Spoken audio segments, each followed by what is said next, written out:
حسام غالي. كابتن حسام غالي واحد من الناس برضو اللي اشتغلنا مع بعض شويه على المستوى الاداري وعلى مستوى، بس اختلفتوا كثيرا. مهيب لازم قدام يحط الناس كده. كل حاجه، لكن انا عمري في التاتش حياتي بتاعه يعني ناس لازم. كتير قوي قالت ان في خلاف بيني وبين كابتن حسام غالي خالص، عمرنا مفيش ما. دخان من غير نار. لا يعني انا اشتغلت، لا الراجل كان عائق قدامي في اي يوم ولا اي فتره خالص. كل واحد ممكن يبقى له راي مختلف، لكن بتجمعنا حاجه انا مقتنع بيها تماما. هو ده الصح. يعني ممكن يبقى لي وجهه نظري حاجه مختلفه عنك، لكن انا متاكد ان مصلحه النادي هي العامل المشترك بيننا وبين بعض. برافو يا سيد، برافو.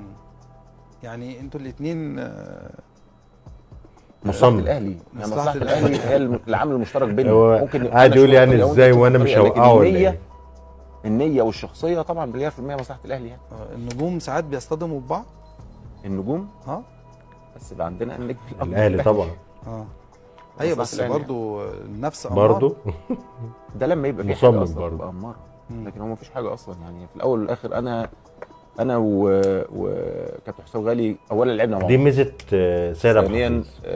اشتغلنا مع بعض. انا ما بيتكلمش كان هو لسه بيلعب، وبعدين حتى لو في اشتغلنا في حاجة. الاداره مع بعض. امتى الخلاف بينكم كان واضح للجميع او واضح للناس؟ برضه انت مصمم ان في خلاف. انا ما حسيتش بده والله. أكيد. انا ما حسيتش بده. ممكن يبقى انت عندك وجهه نظر مختلفه، انا عندي وجهه نظر ثانيه. ايوه لكن انا متاكد زي ما انا متاكد ان انت قدامي كده ان انت عايز مصلحه النادي وانا عايز مصلحه النادي. اوكي.